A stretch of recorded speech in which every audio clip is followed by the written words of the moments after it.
in any decent, civilized society where people disagree. Yeah? All right? The honorable thing that leaders do is to say, I disagree with the policies of this government, and therefore I wish to disassociate myself from them, and you tender your resignation. I wish this is what people would also do, you know? Because, as they say, you can't live in a glass house and also throw stones. You're in the same house and you're also throwing stones to demolish it, right? Okay? I have tried as much as possible to make sure that everything that we do, I keep everybody also within government involved, and even some of those people who are criticizing have been part and parcel. Yeah, and this is why I'm saying it's very unfortunate. Yeah, but like I want to reiterate, you know, I have an agenda that I was elected on, and that work must continue, and it would be really the honorable thing that if you are not happy with it, right, that you would actually, you know, step aside and allow those who want to move on, and then take your agenda to the people, which is what happens in any normal, you know, democracy, because you can't have your cake and eat it, yeah? You know, you can't on the one hand say, I'm not going, and because at the same time, I don't agree. You know, you've got to decide, because you must be principled in that endeavor. It is not my duty, nor is it my responsibility to tell people or to tell Kenyans how or where they should vote. But it is my duty to remind Kenyans that they need to look at who they vote for and why they are voting for that particular person. And like I'm saying, it is unfortunate that within and amongst us, there are those who will sacrifice interest over personal political agendas. And I believe these are the things that Kenyans need to look for. But at the end of the day, it is not for me to dictate to Kenyans who to elect. It is for Kenyans to decide what is in their best interest. And my hope and my prayer is that they would do that in a manner that looks after not their short-term interests, but their long-term survivability as citizens and the long-term stability of our nation. So in terms of where do we go from here? Well, I'm not the only proponent of these changes. I will not give up. I always believe that one must fight for those things that he believes in. Whether in office or out of office, I will continue to fight and advocate for those things that I believe in. And I believe strongly that as a country, we need to be fair. I believe we need to be able to shed this ethnic umbrella that we always say that so and so, because at the end of the day, we're all Kenyans and we need each other. Your child and your child and your child needs an education, needs access to health, needs good roads, just like any other child in any other part of the world. You're entitled to it.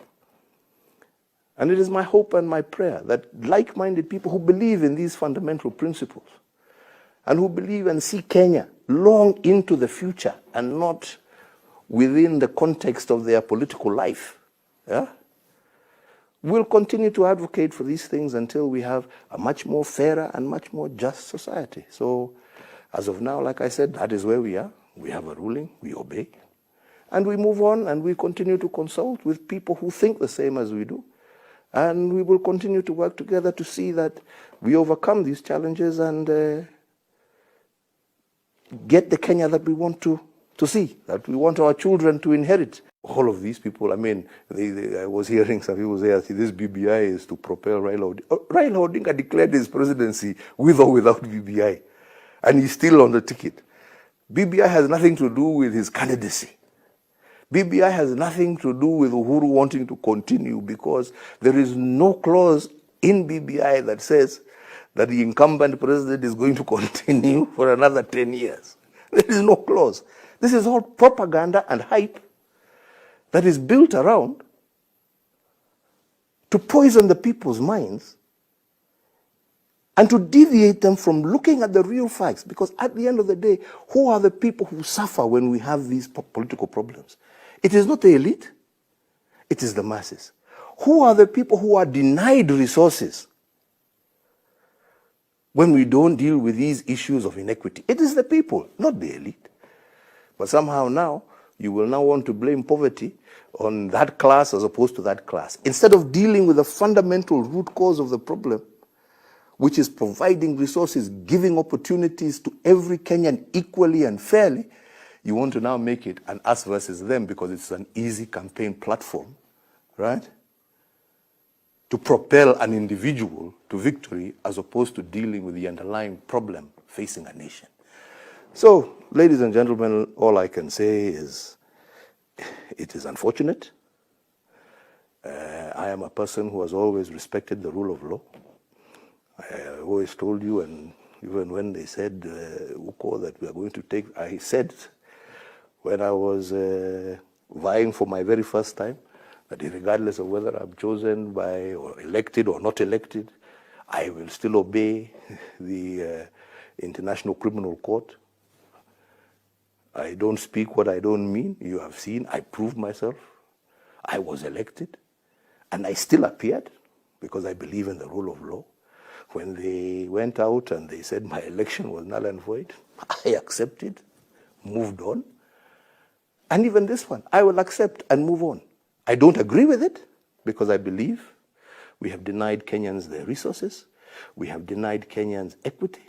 We have denied funds to go mashinani through the ward fund, which to me is actually a much more equitable way of ensuring mtoto wa mashinani ameweza kupata elimu ya university kuliko CDF. All right? So this is what Kenyans have lost. I, Uhuru, have not lost anything. Just the feeling of sadness that we could actually, for political reasons, deny our own people something that would have not only improved their lives and livelihoods, but made Kenya that much more a cohesive society. And it is most unfortunate, like I keep saying, that people have forgotten why we were looking at this, and for short-term political gain, have decided to deny Kenyans of what is legitimately in their interest. Because let me ask, one of the things that we used to talk about and we used to say, when you have a situation, if you go into our informal settlements and you go into a lot of these other areas, why do you have such tension? Why do you have such poverty? Then you get and you find out, because it is both about representation, but it is also about resources. Because when we introduced CDF, we also touched to the constituency. So when you have an honorable member of parliament receiving 100 million shillings and another one receiving 100 million shillings, one is distributing 100 million shillings to 50,000 people. Another is distributing 100 million shillings to 1 million people. Is that equity? Is that child in Mathare or Kibera, will he ever have an opportunity ever of going to university if the highest bursary he can ever receive is 5,000 shillings? And we said, if we don't deal with some of these issues, people will consistently feel pent up. And that is why we said, let us actually focus ourselves on this. Let us do it. It was not about who was going to be president, who was not going to be president. How many times have I told you people, I am very grateful to the Almighty God and the people of Kenya for the opportunity they've given me. I am more than happy to serve out my term and finish my program. But I also believe that this is part of my agenda, to be able to bring people together and to be able to ensure that we have a peaceful, stable, united country. And that is why I was very keen on this. Unfortunately, the courts have ruled the way they have ruled, and I believe that they have been highly misguided in that process. Unfortunately, we have had politicians, like I'm saying, for short-term political gains, who have deviated from why we wanted the BBI to it being an issue of competition. And I don't know why, because all of these people, I mean, I was hearing some people say, this BBI is to propel Raila Odinga. Raila Odinga declared his presidency with or without BBI, and he's still on the ticket. BBI has nothing to do with his candidacy. BBI has nothing to do with Uhuru wanting to continue, because there is no clause in BBI that says that the incumbent president is going to continue for another 10 years. There is no clause. This is all propaganda and hype that is built around to poison the people's mind.